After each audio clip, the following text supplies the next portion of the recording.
Hello, good morning everybody. I am just hopping on live and I've made it a pledge to live more from my Facebook page.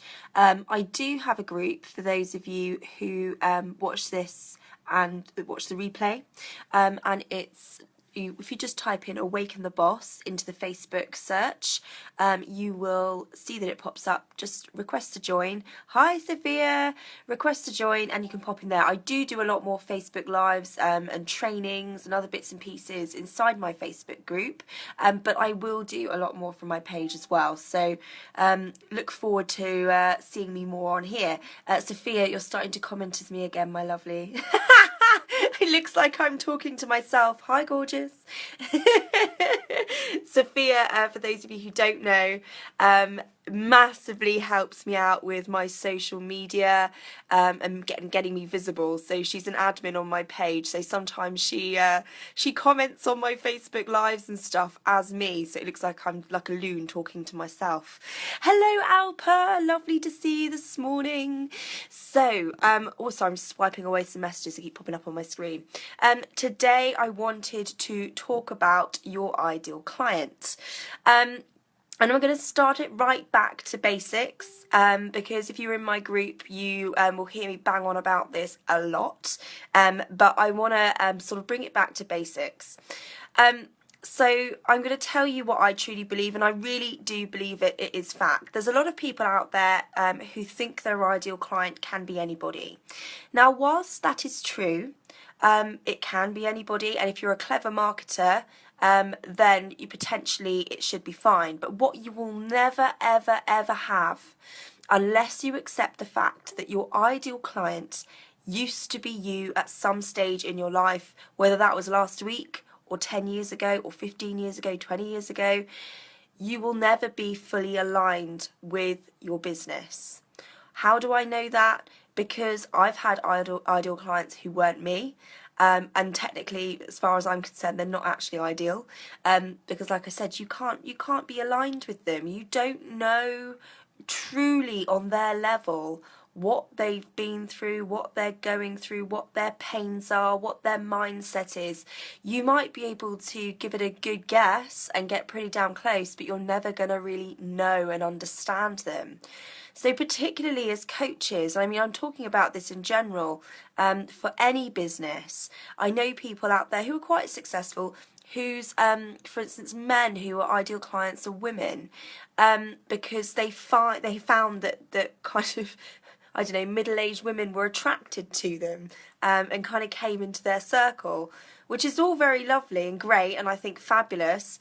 But to target and to specifically pinpoint people who you can't truly understand is silly, because you really can't understand. You can't know from their perspective what's happening and what they're going through and what their pain points are. So this is something I really truly believe in. Your ideal client needs to be you at some point in your life. Why? Because you need to be fully aligned with what's happening for them. Sophia, I'm inviting people to watch. It's me, Sophia. Thanks, Sophia. Really appreciate that. Hello, Holly, lovely. Lovely to see you this morning. What time is it there for you? So yes, my point today is your ideal client, regardless of whether you like it or not, should be you. And if it's not, then you could either carry on at your own peril, or you can make a decision, make a change today before it's too late, because you really won't be aligned. And the difference between sort of carrying on with an ideal client that isn't ideal and actually changing things and going to an ideal client that was you will mean that you will be in flow. You will find everything so much easier because you come from a place of understanding. You know how they feel, you know what they want to hear, you know where they want to get to, you know what's happening inside their minds.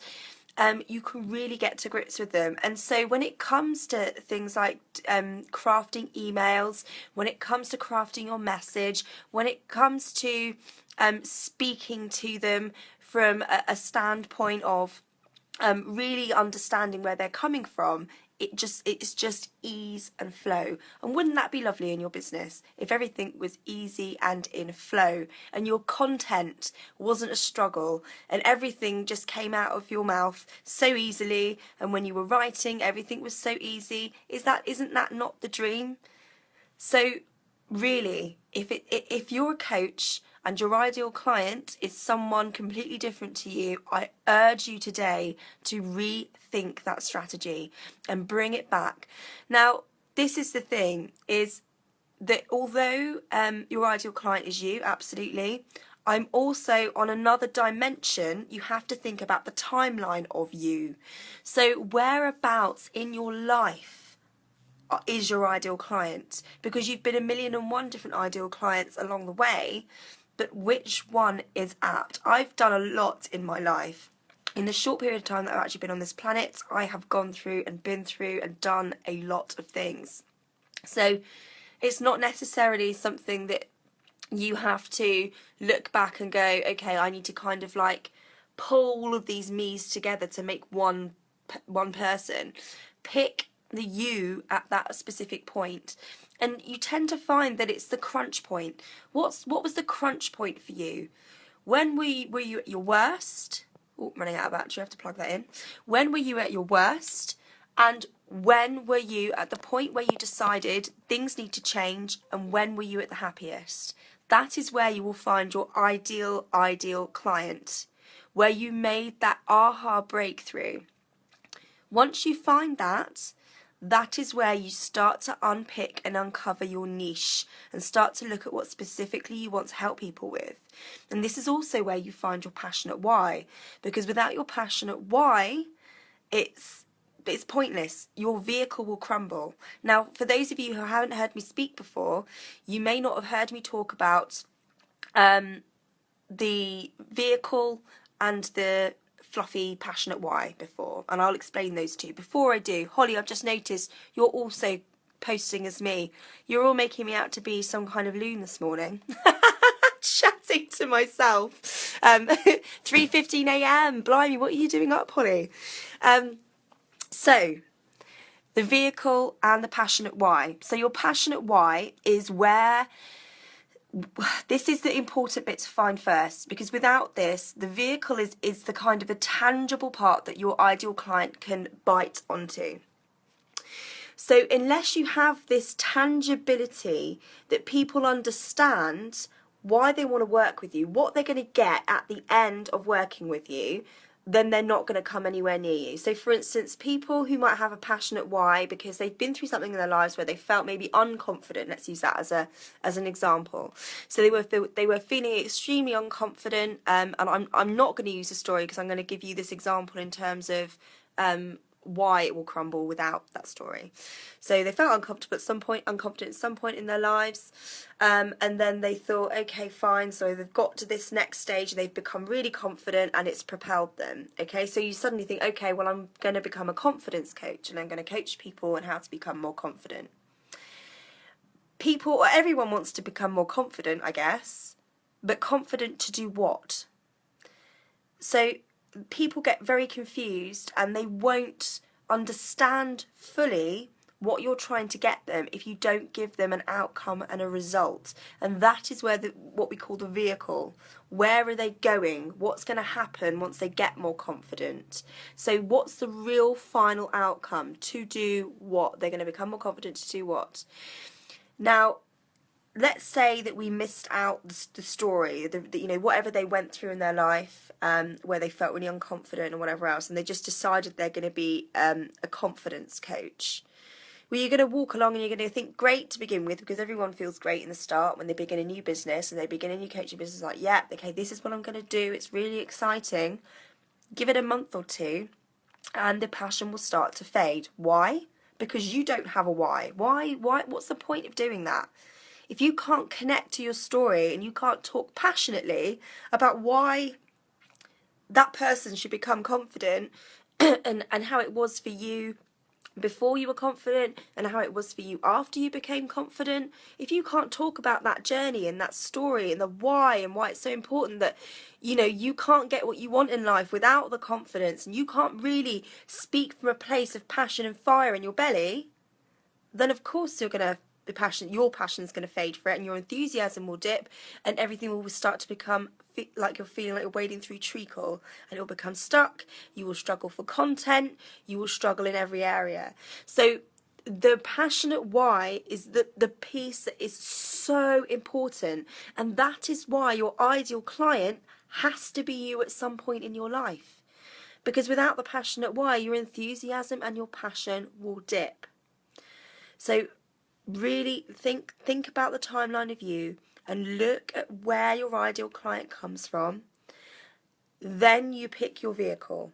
Once you have your passionate why, then you can start to move on and decide what you're going to get for your client once they you pick your vehicle, you find your why.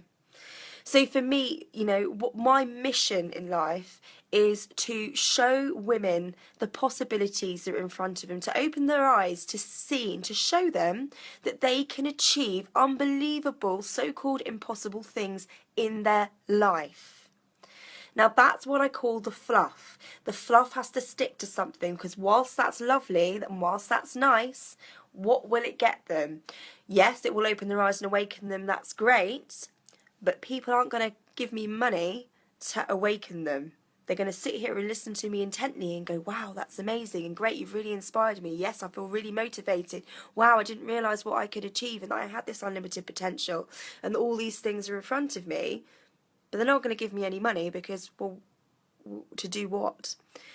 So that is why I have picked a vehicle that is exciting for me, helping women to coach, and specifically coaching, because I started off helping people generally in businesses. Now, the reason why I don't do that anymore is because I don't want to help people create glass ceilings for themselves. And I know that in certain businesses, excuse me, that I have created for myself, you create glass ceilings because you start to sell time for money. You have ridiculous overheads that you have to do, for instance, for buildings and for whatever else. And I'm not trying to stop anyone else from doing that, but it's not my thing. That's not what I want to do, because I've been there and done that, and I felt trapped, and I wouldn't want anyone else to feel that way. And my ideal client is me, and so why would I help another me to create that situation for themselves?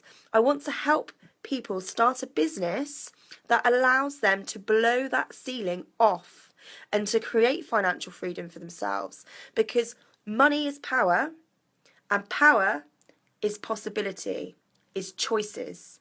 So when you have that choice, that is where the unlimited potential and the possibility comes from, which is why I don't hate money. A lot of people say, you know, and the people are very uncomfortable when I talk about it like this. You know, oh God, Jen, that sounds really greedy, or it sounds this. That's your shit. The way that makes you feel is your money story. So I urge you to have a look at that. If it makes you feel uncomfortable talking about money as a point of choice and possibility, money absolutely on its own is not happiness. 100% agreed. But it certainly gives you choices in life. And that is what I want to help people achieve. If you're not earning money in your business, you're just playing. So it's time to get serious. It's time to really understand the foundations of what your business has to have in order to be successful and in order to make money. And the two foundational pieces to your business, which I go on about constantly, is your niche and your ideal client, which is why I'm telling you about your ideal client today and giving you some hints and tips on how to find them. Because once you hit that nail on the head, you will absolutely skyrocket your business, because you will be fully aligned, you will fully understand your ideal client, you will know exactly how to help them, you understand that you're the ideal person, the perfect person to help them through what they're going through, because you have been there, done that, and got the t-shirt, qualifications or no qualifications as a coach. As far as I'm concerned, you've been through it and you've done it and you've got there and you're happy. And it's just a case of looking at how you did that. And a lot of people think, oh, well, it wasn't that hard, I just did this, this and this. But actually there was probably a lot more involved than you actually think.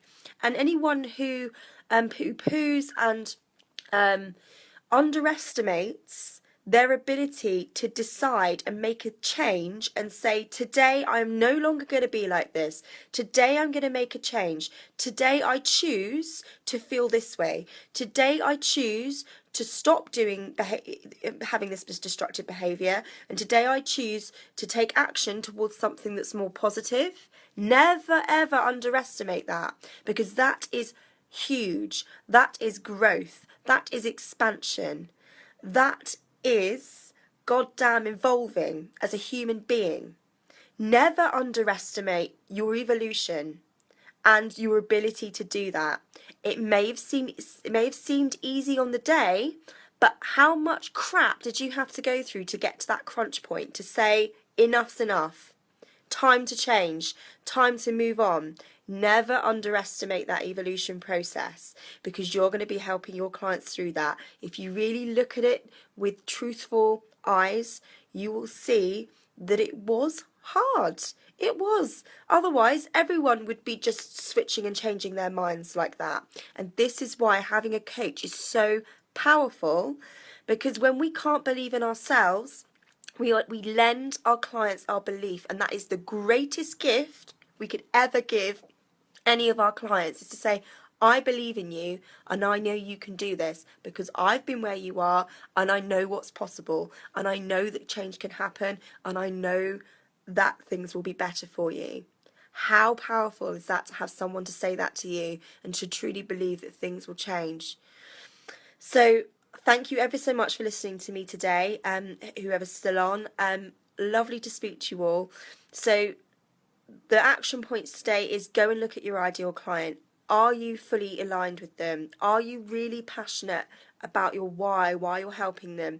Is your ideal client you? If it's not, seriously, go and change direction, change your business, because we do need to be fully aligned and we do need to fully understand who we're helping.